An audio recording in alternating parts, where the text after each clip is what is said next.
All right, Coach, 8-0, getting ready to head on down the street to play your rivals over at Blythewood. And obviously, I think with all things are considered, it's probably going to be the toughest test of the year, wouldn't you think? Yeah, I mean, each week we said from here on out, we knew, even last week, we really felt like that Ridgeview was battle tested, the teams they had played.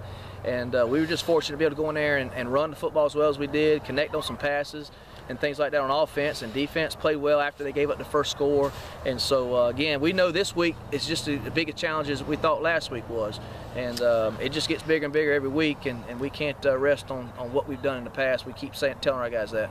Good news is you guys are pretty healthy, aren't you? We are, knock on wood. We are, we're really healthy. We've got one injury right now where we got a question mark on one guy that may or may not play. We'll find out closer to Friday. But we feel like we got the guys that can step in and play for him and so forth. But that's the only injury that we have as of right now. Talk about, this will be the third meeting between you guys. Obviously, this is your first year of football. And how big is this rivalry? I mean, you've been around football for a while in the Midlands. I think it's a good rivalry. It's a good, clean, fun rivalry. We had Reggie Kennedy, was there when we first started, and they put it to us. Now they took us to the woodshed that year, and I didn't say we were young or anything like that. I was just we just played terrible. Special teams. Offensively, we didn't put together a good team that year, and it was a struggle that first year. And that was early in the season, and I told our kids, we just got to come back, get back to work, and work on fundamentals and basics. And even though we did have a young team, but we knew that it was going to be a long process, and we're finally, hopefully, at that point now where we can put that behind us.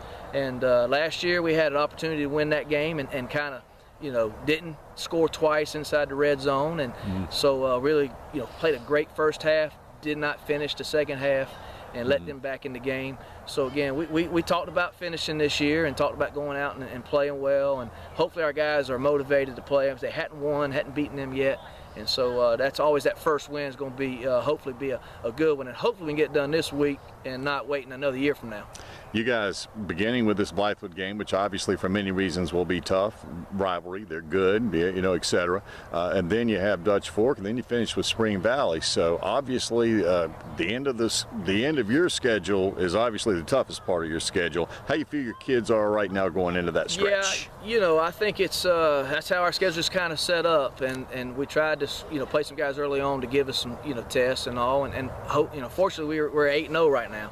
And we feel like we're battle tested too. We've played some teams that have tested us up front on both sides of the ball, and so again, down the road we know Dutch Fork's right around the corner, and you can't put them all the way out of your mind, even though you tell the kids not to think about it. But we got to take care of the Bengals first, and then we'll worry about the Foxes next week. We will talk about it next week, but gosh, I've got to say, if you get the win, man, is that going to be a big game? Yeah, everybody's talking about it. Everybody's talking about that week, and they're talking about bring your candy and all that Halloween night. But once again, if we want to have set the stage next week, we got to take care of business this week. All right, Coach. Thanks so much, man. Good luck on Friday. Thank you.